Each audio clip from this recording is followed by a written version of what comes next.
Assalamualaikum warahmatullahi wabarakatuh. Selamat berjumpa lagi sahabat-sahabat dan teman-teman. Kali ini kita berada dalam program Bab Solat, iaitu siri yang ke-3 berhubung dengan rukun yang kedua, iaitu rukun menyebut ataupun melafazkan takbiratul ihram, iaitu takbir memulakan solat. Baik. Sebelum saya meneruskan pembelajaran kita pada hari ini, saya mohon semua sahabat-sahabat dan teman-teman yang baru view, tolong subscribe supaya dapat terus mengamati, iaitu belajar ataupun menyemak rukun-rukun solat kita serta sunat-sunat dalam solat, daripada segi bacaan, iaitu rukun qauli, sunat qaulinya, dan juga rukun perbuatan dan juga sunat perbuatan dalam solat. Dan jangan lupa subscribe, share dengan kawan-kawan yang lain supaya kawan-kawan lain pun dapat belajar dan menyemak solat mereka supaya dapat betul. Dan solat saya ini, pembelajaran saya ini adalah berpandukan kepada iaitu ajaran Imam Syafi'i dan juga pengikut-pengikutnya, insya-Allah. Dengan itu kita mulakan pembelajaran kita pada hari ini. Baik, saya akan berada di belakang kamera menunjukkan, dan teman-teman dan sahabat-sahabat semua bolehlah meneruskan pembelajaran tersebut. Ya.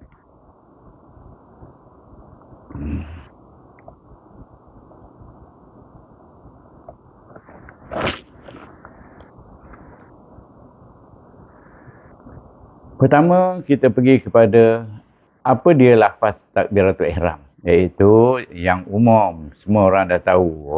Orang azan pun sebut Allah Akbar ni banyak kali, dan kita juga memulakan sembahyang pertama dengan niat yang berserta dengan takbiratul ihram yang kedua, iaitu rukun yang kedua, iaitu apa makna Allahu Akbar, iaitu maknanya kita maknanya daripada maksudnya ialah Allah Maha Besar. Maha besarnya dari segi zat Allah SWT.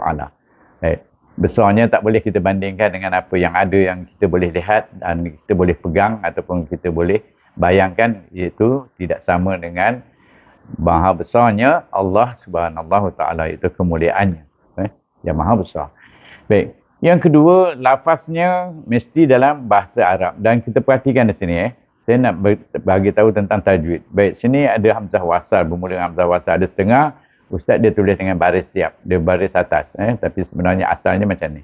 Baik, apabila dia bermula dengan alif lam samsiah, maka kita bagi di baris atas, maka kita baca Allahu. Nah, tentukan bunyi Allah itu tebal, jangan Allahu Akbar, itu salah.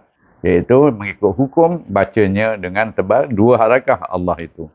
Jadi kalau kita panjang sikit 4 harakah tu tak apa, sebab kita akan membaca takbiratul ihram bermula daripada tangan kita diangkat ke paras bahu, kemudian sampai ra tu kita sudah turun tangan kita kepada posisi solat, iaitu di mana kita meletakkan tapak tangan kanan ke atas belakang tangan kiri, iaitu dengan menggenggam jari 3 jari kita, jari kelingking, jari manis dan ibu jari memegang pergelangan tangan. Itu dari segi memegangnya. Baik. Itulah maknanya kita membaca Allah Akbar berserta dengan pergerakan mengangkat tangan dan menurun tangan. Baik. Angkat tangan itu bagaimana? Iaitu kita pergi pada Allah Akbar dulu, melafaz Allah Akbar. Iaitu lafaznya mestilah berserta dengan niat solat dalam keadaan berdiri. Tengah berlari tu, kita nak datang sembahyang, tengah berlari kita nak angkat takbir, tak boleh. Walaupun kita masbuk.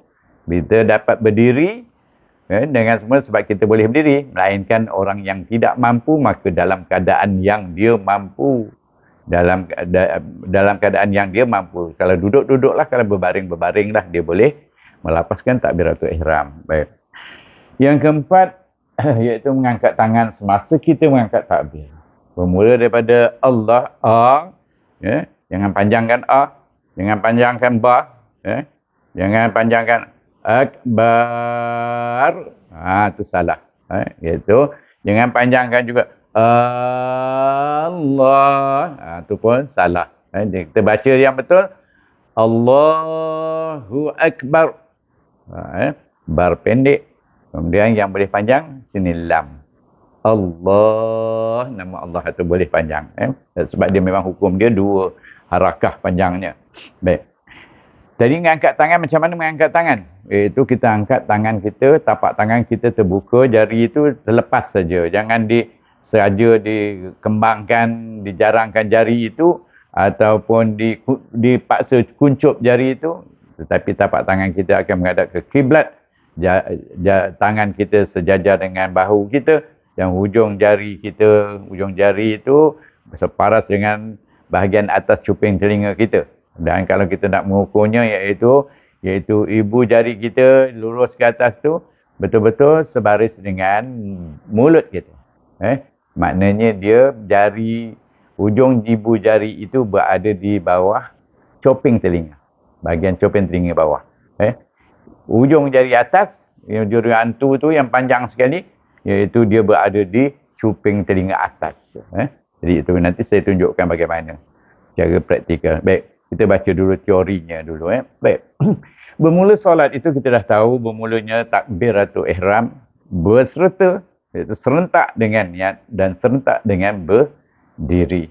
Apabila kita dapat melakukan tiga perkara ini, maka bererti kita telah mendirikan solat, melainkan berdiri itu atas kemampuan.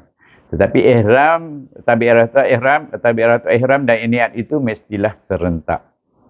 Tidak boleh didahului ataupun mendahului. Niat tidak boleh tertinggal ke belakang, niat dulu baru takbiratul ihram, atau takbiratul dulu baru niat, tak boleh.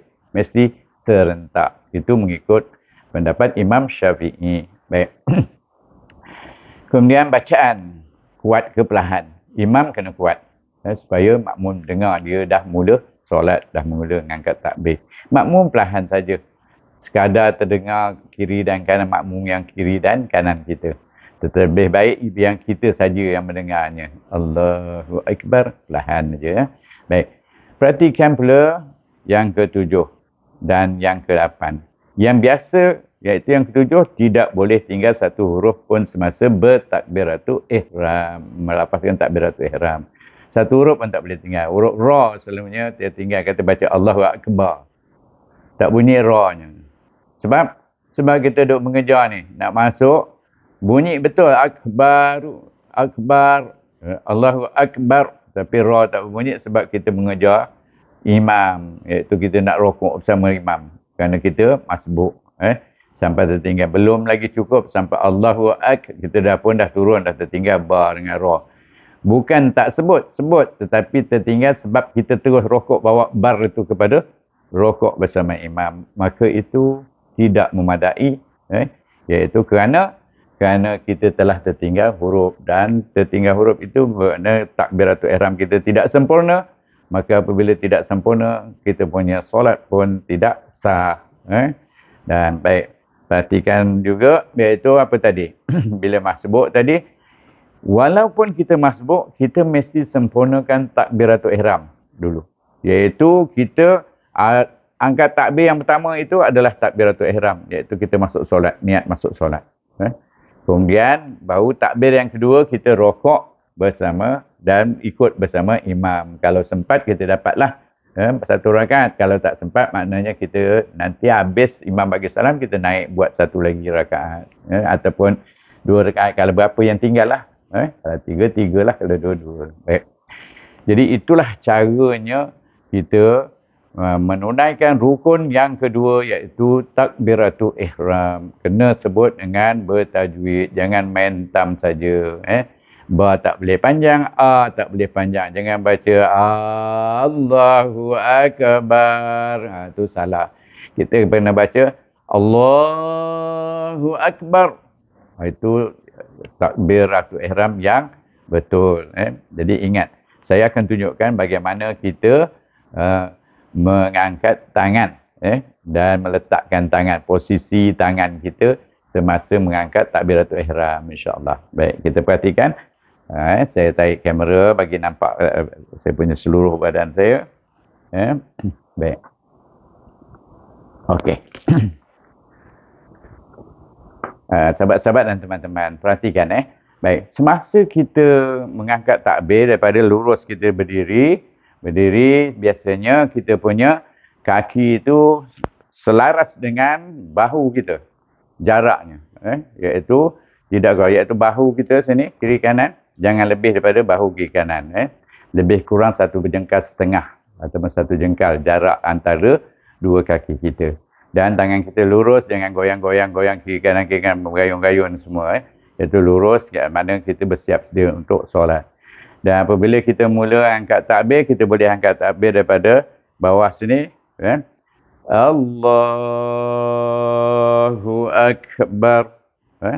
Jadi daripada daripada tadi kita angkat angkat Allahu Akbar. Tapi ra itu masa menyebut huruf ra itu kita dah balik ke posisi bersolat, iaitu di mana kita meletakkan tangan kanan, tapak tangan kanan berada di atas tapak di belakang tangan kiri. Tangan kiri dan jari telunjuk dan jari manis dan jari anak jari iaitu dan ibu jari di pergelangan tangan dan jari yang lain diluruskan. Jadi itu caranya. Dan kemudian kita letak tangan kita itu ialah di atas pusat di bawah dada. Bukan bawah dada begini. Itu dada di bawah tangan. Iaitu kita punya tangan itu berada di bawah dada. Iaitu dada di atas, tangan kita di bawah. Pusat di bawah, tangan kita di atas pusat. Itu maksudnya di atas pusat di bawah dada, mengikut apa yang diajarkan oleh pengikut Imam Syafi'i kepada kita dan mengikut Imam Syafi'i, insya-Allah. Jadi itulah caranya. Dan perhatikan bagaimana keadaan tangan kita semasa berada di paras bahu. Paras bahu kat mana? Ini bahu kita, maka sini. Iaitu kita angkat tangan dan tapak tangan kita menghadap kiblat. Kemudian perhatikan jari, ibu jari ini lurus dan jangan kembangkan macam ni. Atau jangan sengaja kuncupkan, biar lepas saja. Lepas macam biasa, iaitu ibu jari ini lurus ke atas, dia betul-betul paras mulut kita. Iaitu bila paras mulut, maka dia berada di bawah coping telinga. Bawah telinga. Dan automatik, iaitu jari-jari kita yang atas ini berada separas dengan coping atas telinga. Jadi itu cara kita mengangkat takbir. Faham Saya cuba sekali lagi. Iaitu daripada lurus tangan kita. Allahu Akbar. Itu caranya. Jadi itulah saja yang dapat saya tunjukkan kepada sahabat-sahabat dan teman-teman. Mudah-mudahan dengan pengajaran ini, kalau ada tersilap, ada yang belum kita buat macam mana yang dikehendaki, maka kita mulalah melakukannya. Saya sudahi dengan wabillahi taufiq wal hidayah. Wassalamualaikum warahmatullahi wabarakatuh.